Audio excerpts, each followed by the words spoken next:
I'm Tony Wolf with Energy Guard Foam Insulators, and I'm here to talk a little bit about frequently asked questions with spray foam insulation. Here we are actually in a spray foam insulated attic. It is August, it is 100 degrees outside, and it is 80 in here. I'm not sweating, I'm comfortable.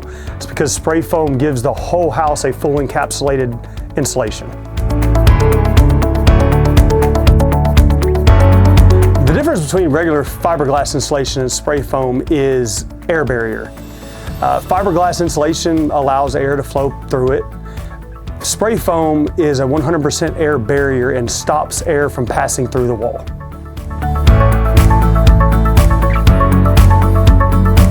Spray foam saves on heating and cooling because of the full encapsulated house.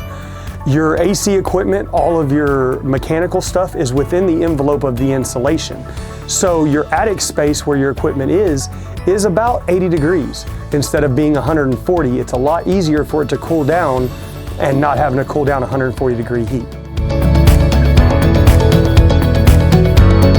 Between a foam insulated and a comparable home, they have actually done this study down in South Texas.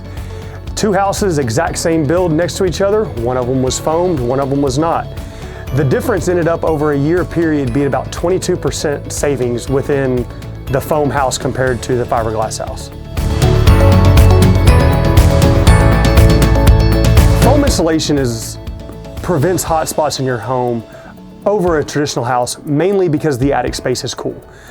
Your normal attic space in a house is 140 degrees. If there's any little bit of insulation missing over one room, that room could be hotter than other rooms.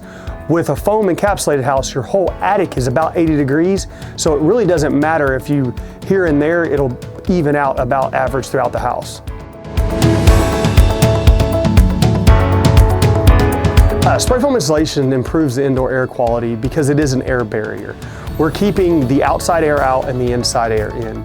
Medical fields and hospitals like spray foam insulation because they can control the air and filter it and condition it before it comes into the room. That way the outside air and inside air are separated. You don't have allergens, you don't have other things coming into the house through the air.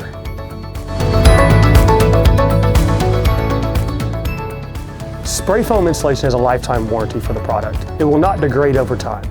So unlike your traditional house where you've added extra insulation in your attic because it's squished down over the years, spray foam, once it's in place, will never go anywhere. Spray foam insulation, when we're applying it to a house, is actually a two-part chemical that comes together, liquid, that is sprayed on the wall and it expands into a foam.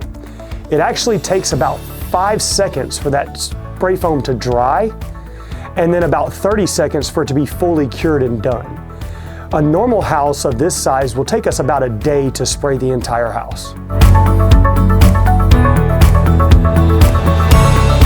The energy inspector comes in after we're done. They do 2 checks on our house. They do one for thickness of the foam, so they walk around, look at the walls and the roof to make sure the thickness is what it's supposed to be.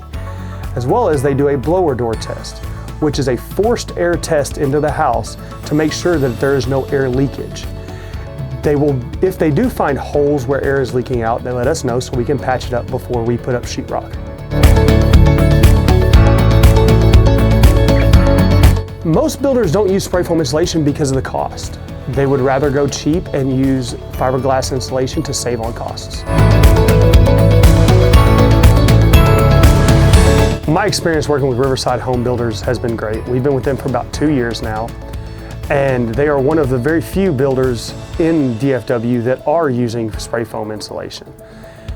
Working with them has been great because they are committed to building a home that is going to last and a home that is going to be energy efficient and healthy for your family.